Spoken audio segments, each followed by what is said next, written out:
الذين يجادلون في آيات الله بغير سلطان أتاهم كبر مقتا عند الله وعند الذين آمنوا كذلك يطبع الله على كل قلب متكبر جبار وقال فرعون يا هامان ابن لي صرحا لعلي أبلغ أسباب السماوات فأطلع إلى إله موسى وإني لأظنه كاذبا وكذلك زين لفرعون سوء عمله وصد عن السبيل وما كيد فرعون إلا في تباب এবং যারা আল্লাহর আয়াতসমূহের ব্যাপারে ঝগড়া করে অথচ এই ব্যাপারে তাদের কাছে কোনো সনদ বা প্রমাণ আসেনি, আল্লাহ ও ঈমানদারদের কাছে এই আচরণ অত্যন্ত ক্রোধ উদ্রেককারী। এভাবে আল্লাহ প্রত্যেক অহংকারী ও স্বেচ্ছাচারীর মনে মোহর লাগিয়ে দেন। ফেরাউন বলল, হে হামান, আমার জন্য একটি সুউচ্চ ইমারত নির্মাণ করো যাতে আমি রাস্তাসমূহ পর্যন্ত পৌঁছতে পারি, অর্থাৎ আসমানের রাস্তা, এবং মূসার ইলাহকে উকি দিয়ে দেখতে পারি। মূসাকে মিথ্যাবাদী বলেই আমার মনে হয়। এভাবে ফেরাউনের জন্য তার কুকর্মসমূহ সুদৃশ্য বানিয়ে দেয়া হয়েছে এবং তার সোজা পথে চলা থামিয়ে দেয়া হয়েছে। ফেরাউনের সমস্ত চক্রান্ত তার নিজের ধ্বংসের পথেই ব্যয়িত হয়েছে। وقال الذي آمن يا قوم اتبعوني أهدكم سبيل الرشاد يا قوم إنما هذه الحياة الدنيا متاع وإن الآخرة هي دار القرار من عمل سيئة فلا يجزى إلا مثلها ومن عمل صالحا من ذكر أو أنثى وهو مؤمن فأولئك يدخلون الجنة يرزقون فيها بغير حساب যে ব্যক্তি ঈমান এনেছিল সে বলল, হে আমার কওমের লোকেরা, আমার কথা মেনে নাও, আমি তোমাদেরকে সঠিক পথের সন্ধান দিচ্ছি। হে কওম, দুনিয়ার এ জীবন তো কয়েকদিনের জন্য, একমাত্র আখিরাতই চিরদিনের আবাসস্থল। যে মন্দ কাজ করবে সে যতটুকু মন্দ করবে ততটুকুরই প্রতিফল লাভ করবে, আর নারী হোক বা পুরুষ যে নেক কাজ করবে সে যদি ঈমানদার হয় তাহলে তারা সবাই জান্নাতে প্রবেশ করবে, সেখানে তাদেরকে বেহিসেব রিজিক দেয়া হবে।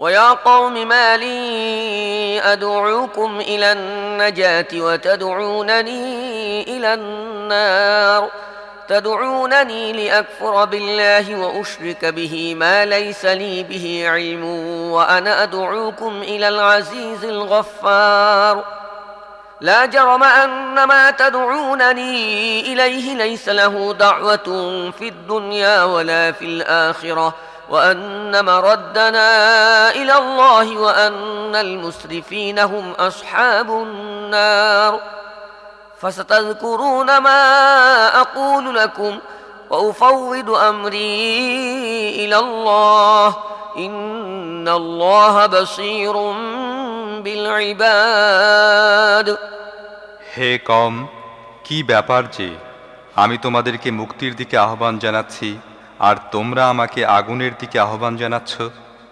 তোমরা আমাকে আহ্বান জানাচ্ছ যেন আমি আল্লাহর সাথে কুফরি করি এবং সেসব সত্তাকে তাঁর সাথে শরিক করি যাদের আমি জানি না, অথচ আমি তোমাদের সেই মহাপরাক্রমশালী ও ক্ষমাশীল আল্লাহর দিকে আহ্বান জানাচ্ছি। না, সত্য হচ্ছে এই যে তোমরা যেসব জিনিসের দিকে আমাকে ডাকছ তাতে না আছে দুনিয়াতে কোনো আবেদন, না আছে আখেরাতে কোনো আহ্বান। আমাদেরকে আল্লাহর দিকেই ফিরে যেতে হবে আর সীমা লঙ্ঘনকারী আগুনে নিক্ষিপ্ত হবে, এর ব্যতিক্রম হতে পারে না। আজ তোমাদেরকে আমি যা বলছি অচিরেই এমন সময় আসবে যখন তোমরা তা স্মরণ করবে। আমি আমার ব্যাপারটা আল্লাহর উপর ছেড়ে দিচ্ছি, তিনি তাঁর বান্দাদের রক্ষক। فوقاه الله سيئات ما مكروا وحاق بآل فرعون سوء العذاب النار يعرضون عليها غدوا وعشيا ويوم تقوم الساعة أدخلوا آل فرعون أشد العذاب وإذ يتحاجون في النار فيقول الضعفاء للذين استكبروا إنا كنا لكم تبعا فهل أنتم مغنون عنا نصيبا من النار। শেষ পর্যন্ত তারা ওই ঈমানদারের বিরুদ্ধে যেসব জঘন্য চক্রান্ত করেছে আল্লাহ তাআলা তাকে তা থেকে রক্ষা করেছেন। আর ফিরআউনের সাঙ্গপাঙ্গরাই জঘন্য আযাবের চক্রে পড়ে গিয়েছে।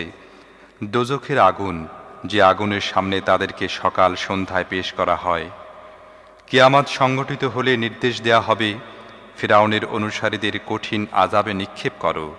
তারপর একটু চিন্তা করে দেখো সে সময়ের কথা যখন এসব লোক দোজখের মধ্যে পরস্পর ঝগড়ায় লিপ্ত হবে।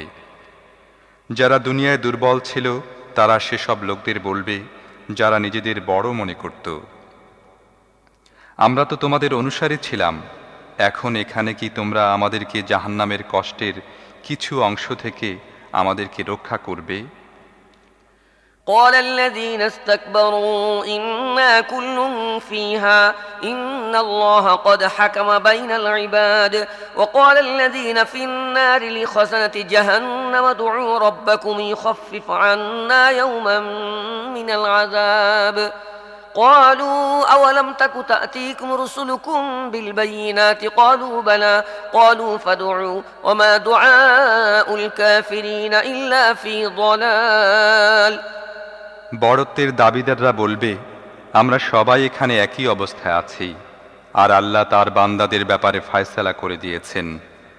দোজখে নিক্ষিপ্ত এসব লোক জাহান্নামের কর্মকর্তাদের বলবে, তোমাদের রবের কাছে দোয়া করো তিনি যেন একদিনের জন্য আমাদের আযাব হ্রাস করেন। তারা বলবে, তোমাদের রাসূলগণ কি তোমাদের কাছে স্পষ্ট নিদর্শনাবলী নিয়ে আসেনি? তারা বলবে, হ্যাঁ। জাহান্নামের কর্মকর্তারা বলবে, তাহলে তোমরাই দোয়া করো, তবে কাফেরদের দোয়া ব্যর্থই হয়ে থাকে।